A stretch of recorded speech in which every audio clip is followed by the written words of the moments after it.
In today's story, we follow Claire, a retired nurse who leads a tranquil and solitary life after years of a difficult relationship. When she receives an unexpected letter informing her that her former love is gravely ill and wishes to see her before passing away, Claire faces an emotional dilemma: revisit a painful past or let time take its course. And you, in this situation, what would you do? Claire closed the window of her house as the last gust of cold wind blew through the furniture before she turned the latch. It was already night, and her routine remained strictly the same. Every object in its proper place, with the sound of the clock echoing through the small living room. She settled into the armchair next to the fireplace, arranging a blanket over her legs as she held the book she had started days before.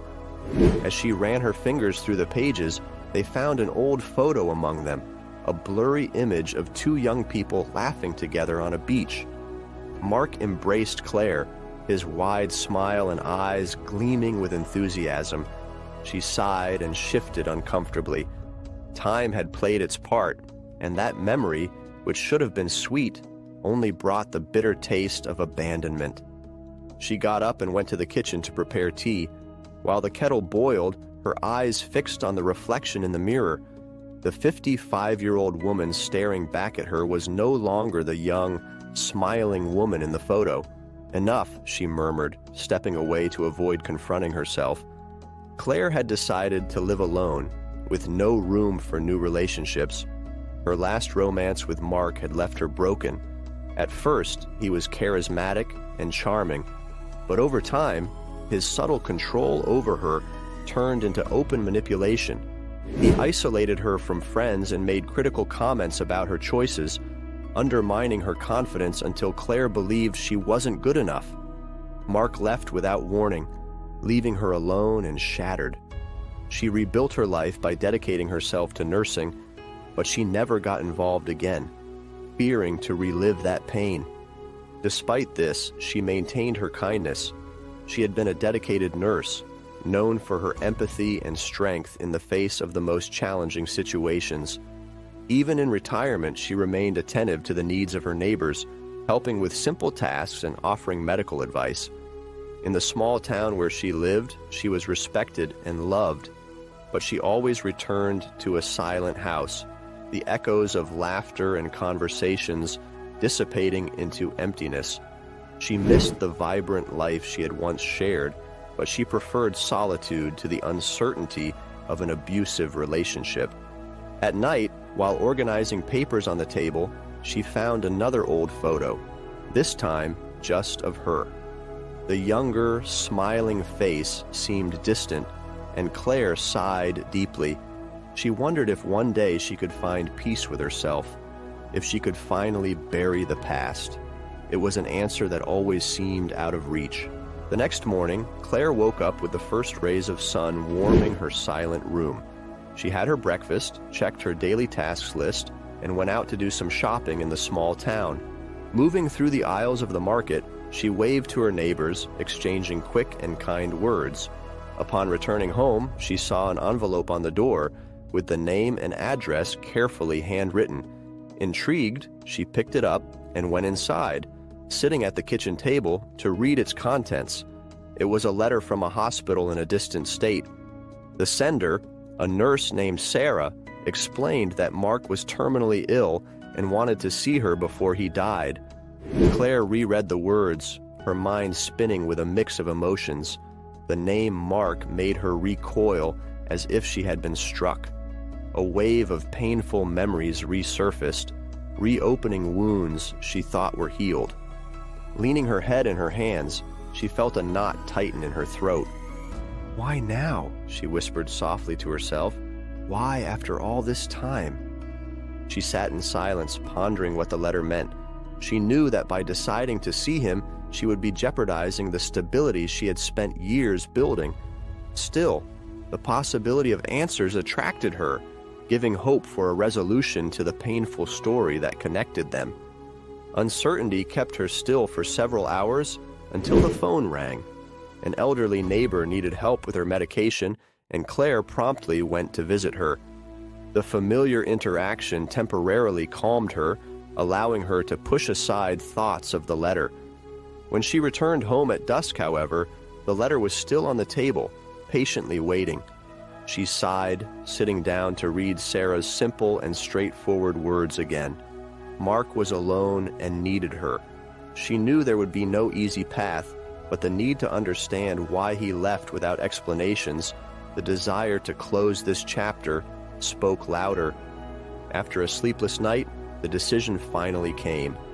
Claire took the suitcase from the closet and began packing her clothes, determined to confront the past. The hospital was several hours away, and Claire arrived exhausted. The tension from the letter and the anxiety about the meeting left her shoulders heavy as she climbed the steps to the reception. Nurse Sarah, a young woman with a serene face, recognized her immediately and led her to Mark's room. "He's awake. He asked for you several times," Sarah informed her in a low voice. Claire nodded, thanking her as she adjusted her coat. The partially open door revealed a dimly lit room, and she took a deep breath before entering. Mark was lying down, his eyes closed and his chest rising and falling slowly. Upon hearing the door creak, he opened his eyes, recognizing her instantly. A shadow of a smile appeared on his lips. "Claire!" She stood still near the door, watching him for a moment. The man in front of her was no longer the same as in her dreams. He was visibly frail, with sunken eyes and thinning hair. Finally, she approached, stopping by the bedside. "You asked to see me," she said, keeping her voice steady.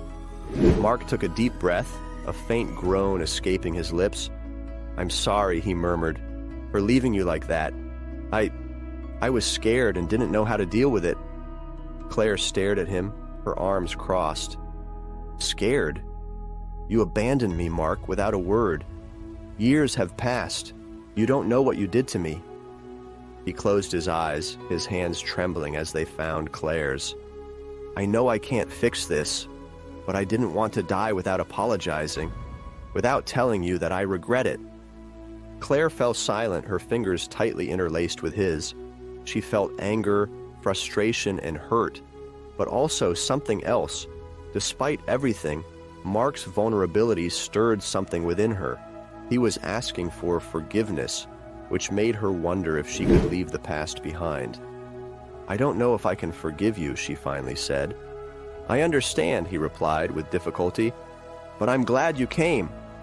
The room fell silent as Claire processed those words. She knew it wouldn't be easy to care for Mark in the coming days, but she couldn't bring herself to leave. She decided to stay by his side, not to forgive him immediately, but to understand his quest for redemption. Claire's presence in the hospital became constant. She helped him drink water, adjusted his pillows, and coordinated care with Sarah. Mark watched her closely, thanking her whenever he could. She didn't smile, but she became a presence he could feel, a comforting presence in his final days. And there, amidst apologies and conversations interrupted by exhaustion, the two began to find some common ground, building a space where their wounds could heal. The following days passed slowly, each one marked by a repetitive routine of care and conversations. Claire took on the role of Mark's caregiver, a position that was familiar to her, but this time, emotionally exhausting. At first, she only did what was necessary, making sure he took his medication, helping him get up, and tidying the room. Mark, in turn, thanked her with tired eyes, murmuring apologies whenever he saw her hesitate to hand him a glass of water or adjust his pillow. "I don't need pity, Claire," he would say weakly. "I just want your understanding." However, as she watched him decline each day, his trembling hands trying to hold the mug and his breath becoming slower, Claire felt her heart slowly open.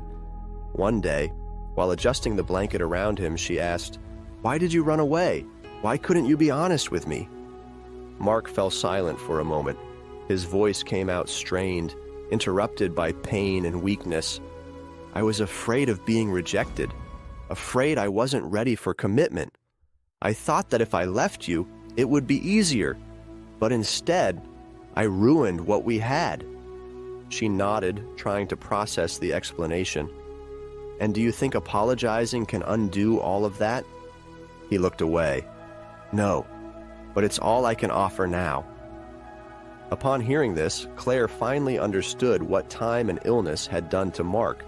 He was just a shadow of the man she had known, stripped of his arrogance and the emotional games that had driven them apart. It was clear that he truly regretted his actions. She continued to care for him, but now she did so with a little more kindness. She spent hours by his side, holding his hand and listening to his stories. Mark talked about the opportunities he wasted, the women he hurt, and the chances he never had the courage to seize. "You were the best thing that ever happened to me, Claire," he admitted one day, "and it's too late to fix it, but I will always remember you." Claire listened in silence, fighting back tears. There was much still to be said, but she knew that only time would reveal if she would be able to forgive him completely. Either way, in that moment, the connection they shared offered some consolation for both of them. In those final days, she was the rock upon which Mark leaned, trying to make his last hours as comfortable as possible. Her anger began to dissipate, giving way to compassion and a growing desire to help Mark find peace. She knew he was paying the price for his choices, and her job was to ensure that he didn't depart alone. On Mark's last night, Claire sat beside him, holding his cold hand firmly. His breathing was weak and irregular, but his expression was serene. He looked at her with heavy eyes, giving a fragile smile. "I'm glad you came," he whispered. "I know," she replied, trying to keep her voice steady. "I am too." They sat in silence for a moment. Claire felt a lump form in her throat, but she couldn't let the emotion show. She ran her hand through Mark's hair, as she had been doing in the past few days. "Do you need anything?" she asked, breaking the silence.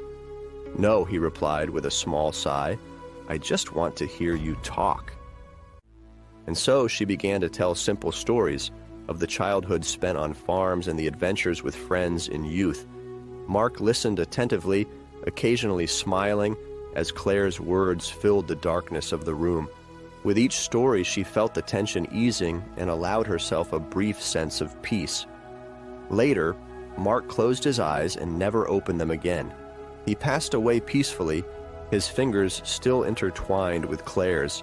She felt a wave of sadness and relief wash over her, but she knew she needed to leave. The next morning, she signed the hospital documents and left Mark's room with tense shoulders. As she stepped out of the hospital, the cold breeze met her face, but she didn't flinch. Back in the car, she rested her head on the steering wheel and took a deep breath, her eyes fixed on the horizon. As she drove back home, she thought about what it meant to lose Mark for the second time. There was no easy solution to the pain, but she knew she had managed to find something resembling closure. Mark had asked for forgiveness, and although it hadn't been an easy process, she had helped him find some peace. In the days that followed, she found herself rearranging the house, opening the windows, and tidying up the furniture. Her neglected garden was revived, and she planted flowers she had always wanted, a small promise to herself, to allow life to bloom again, this time without the ghosts of the past. While the healing process wasn't simple, she decided she would do her best to start anew. She still felt the sadness of loss, but also a lightness in knowing she was free to embrace new possibilities. The morning sun illuminated the house as Claire watered her flowers, ready to open her heart to the world once again. If you enjoyed this touching and emotional story, don't forget to like the video and leave a comment letting us know what you would do in Claire's place. Your opinion is very important to us, and if you're not already subscribed, join us on the channel for more inspiring and engaging stories. See you in the next video.